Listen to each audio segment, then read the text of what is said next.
Hey everyone, it's Schmuckles. Today we're going to go over the new developer update for June 2022 in Dead by Daylight and why I think it's one of the best updates I've ever seen in this game. So the beginning of the update talks about this overhaul progression system, which is pretty much identical to what they already talked about the anniversary event. It looks like that they've regressed the grind by about 75%, which actually is going to really take away the value of blood points in general. In order to unlock all new perks on every character by the time the next chapter releases, you'll need to play an estimated of 4.1 hours every day. And the new system is about an hour every day, so that's the 75% right there. I do really feel that before this prestige system goes live, you shouldn't really be upgrading or prestiging your characters. The perks that you have on your characters right now, no matter what prestige they are, after this update, you're going to keep all of those perks even when you prestige people. So that means that right now the perks on your characters are your P3 perks, so I wouldn't undo all of that progress. I would dump as many blood points as possible into all of your characters without prestiging them because, again, these are your P3 perks right now. So in a nutshell, what's happening with this grind reduction is whenever you prestige a character, that person's 3 teachable perks are immediately available in everybody else's loadouts. And when you prestige them a second time and a third time, the tier 2 and tier 3 perks are instantly available on every character. And now when you prestige a character, you're not going to be losing your items, add-ons, perks, or offerings, so there's really no point to prestige your characters before this update. Like, you're just going to be losing all of your shit that you would have kept if you just waited till after the update to prestige. The maximum prestige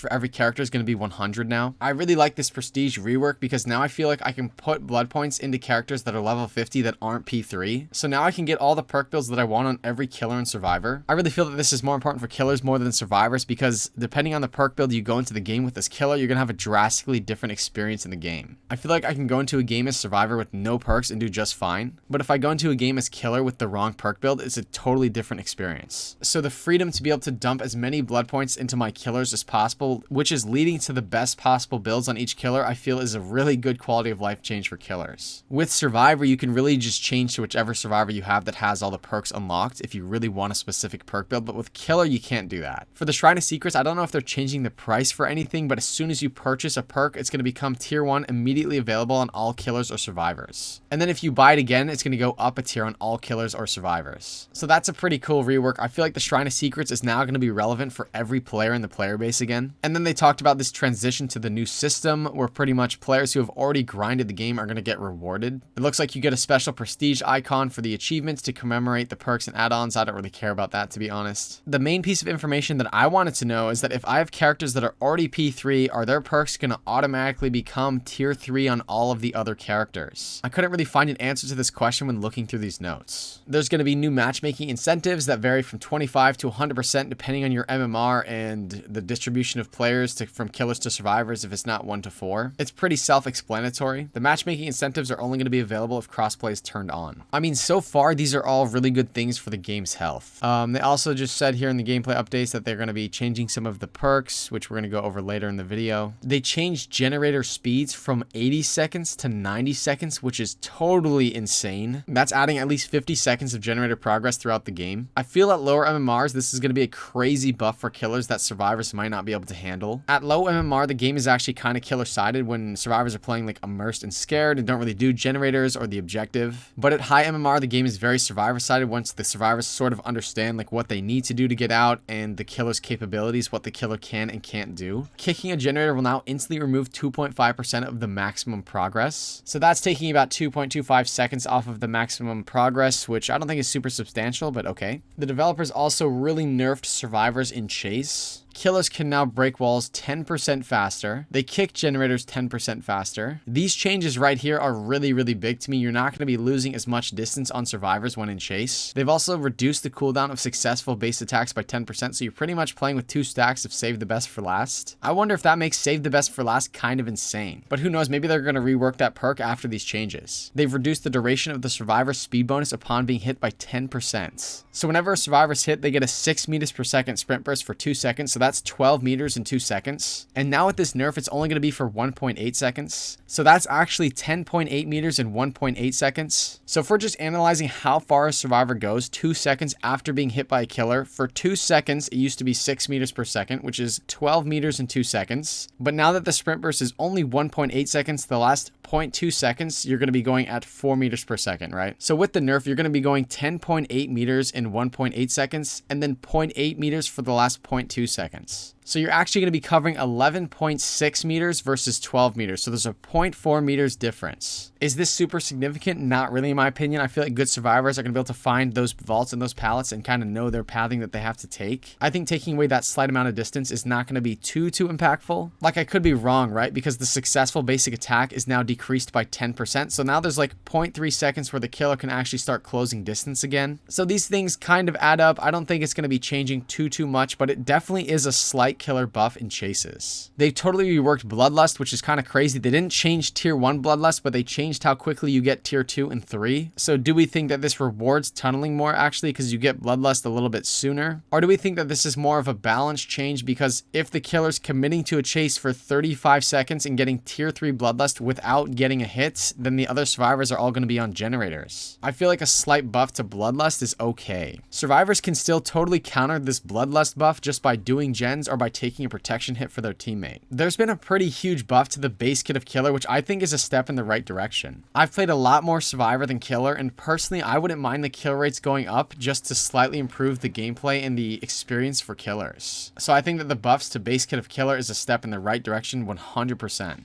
They've actually addressed camping and tunneling as well. Every survivor is going to receive a 5-second endurance status effect after being unhooked. So this gives competent survivors an opportunity to go to a window or pallet, and a lot of survivors are already thinking of where is the nearest window or pallet when they're on the hook. They're also going to be getting a 7% haste for 5 seconds, which is really good too. Like a lot of times in Dead by Daylight, the only way to win a game as Killer is to eliminate a target as fast as possible. And now it seems like Dead by Daylight is kind of headed toward a future where they're encouraging split pressure.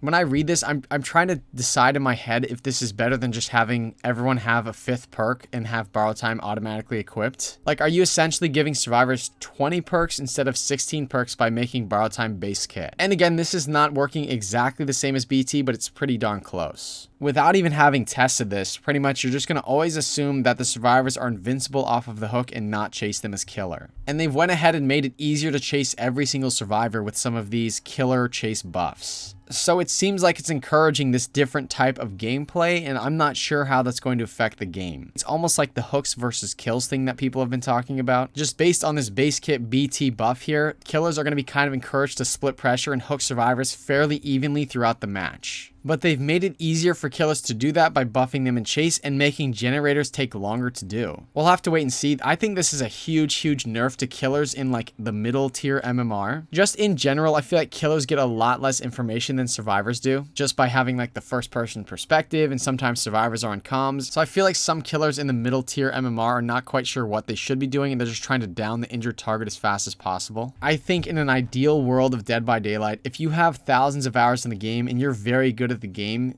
your win rate should be higher. Like, I'm all for the idea of a killer who has thousands of hours as Killer being able to 4K every game. And I really feel that survivors who have thousands of hours in the game, if the team performs well, should be able to escape a larger percentage of the time than normal. I feel like the problem that I have with Dead by Daylight is even a killer with thousands of hours can still play against very average survivors and feel like it's really unbalanced. It kind of comes down to a lot of RNG that happens in Dead by Daylight. I guess I wish that Dead by Daylight was closer to a game of chess. Like, if you have thousands of hours, whether killer or survivor, your win rate's going to be higher. I don't feel like you should be going into a situation as survivor where someone has far fewer hours than you as killer and is still able to like destroy your team. And I don't feel like a killer with thousands of hours should struggle against average survivors. I guess we'll just have to wait and see on the PTB how much this affects kill rates, survival rates, and hooks. There's a lot of changes coming to the meta perks, which everybody's kind of already seen these graphs and talked about these graphs quite a bit. For barbecue and chili, they just took away the blood point incentive and gave the same amount of information. I don't really have a problem with barbecue and chili. It's a very strong perk on killer, and I think it's still a strong perk after this update. Hex Ruin's going to regress gens at the normal speed and not double speed, which I think is a fair nerf. I actually don't even really like any hex perks in Dead by Daylight. I feel like it's too RNG, especially in this day and age with boon totems and survivors constantly looking for totems. I feel like Scourge Pain Resonance and Pop Goes the Weasel is more viable than Ruin and Undying. Pop Goes the Weasel is now going to regress 20% of the current generator progress, not the total progress. Pop Goes the Weasel now removes 20% of the current generator progress, not the total progress. So it's definitely a nerf, but I don't feel like it's that, like in general with a lot of these killer perks, I don't feel like they're crazy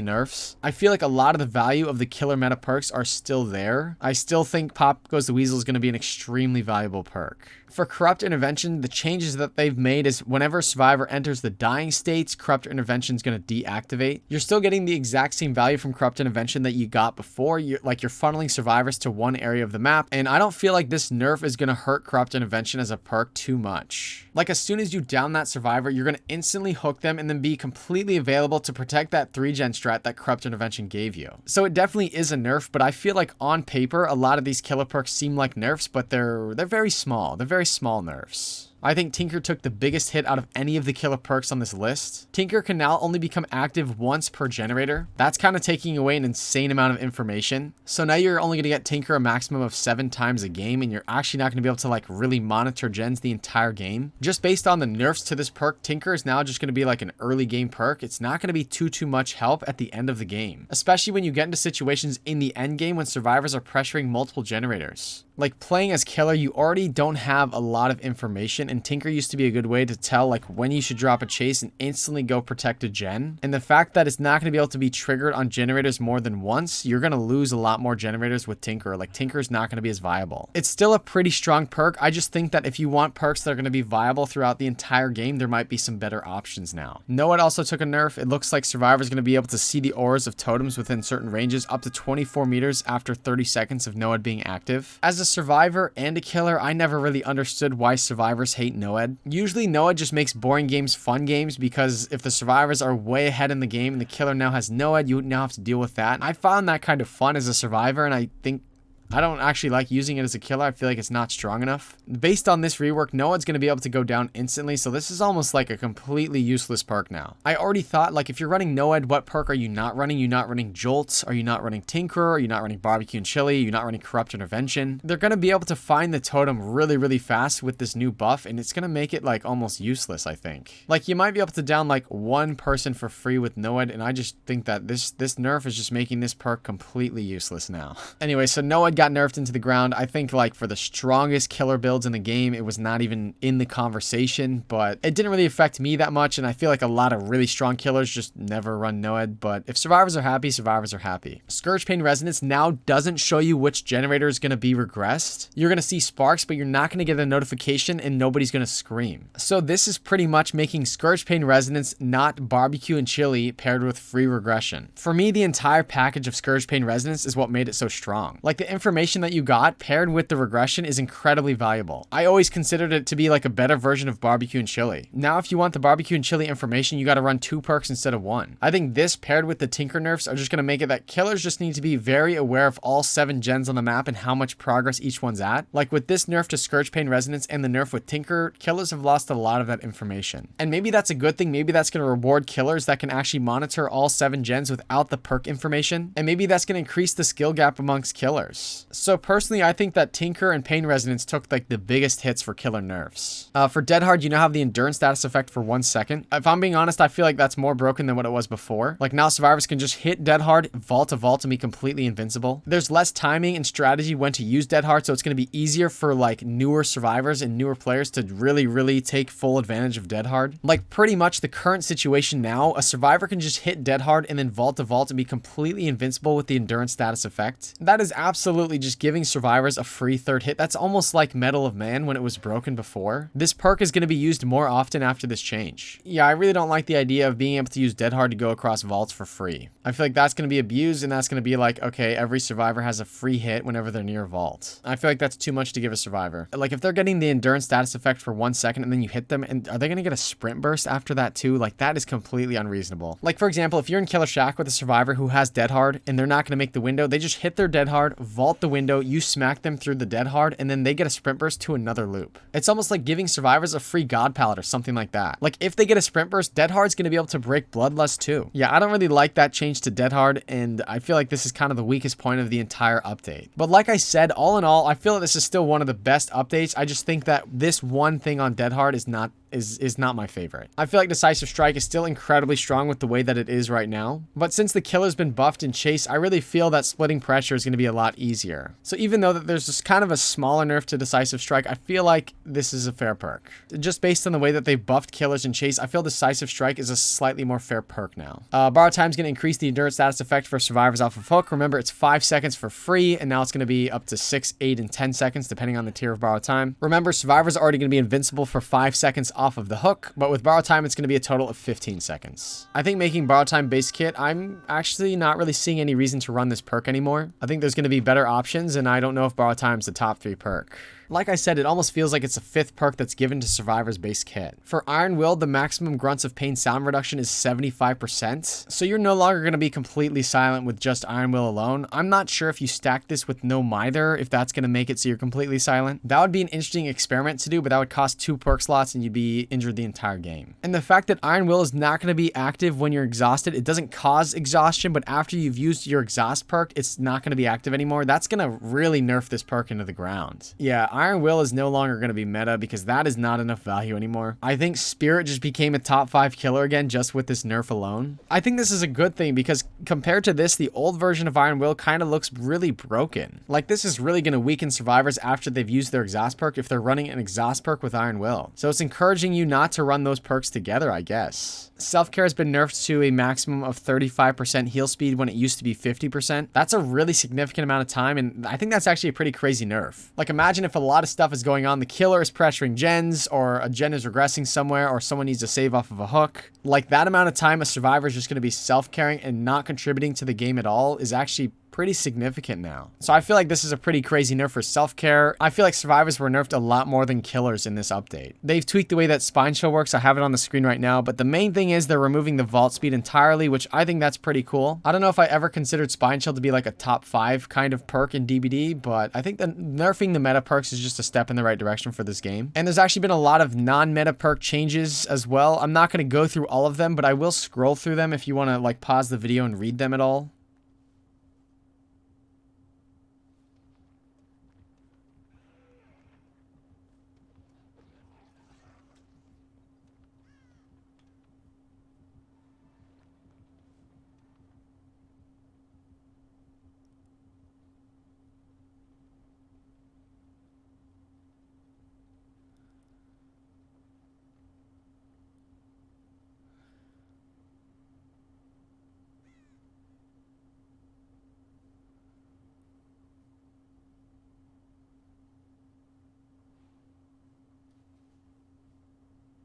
Anyway, so what do you think of all these nerfs? Do you think that survivors got nerfed more or killers got nerfed more? Let me know your thoughts in the comments below. That does it for this video. Goodbye.